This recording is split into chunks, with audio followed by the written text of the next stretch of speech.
Nananawagan si Senador Sherwin Gatchalian sa Department of Energy na agarang resolbahan ang numinipis na power reserve sa bansa.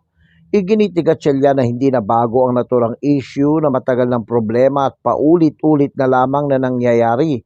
Tila aniya nagiging tradisyon na rin na tuwing summer ay may banta na makakaranas ang mga consumers ng mga brownouts. Iginiit ng senador na dapat tiyakin ng DOE ang 1,091 megawatts na new capacity para sa taong ito ay magiging online on time.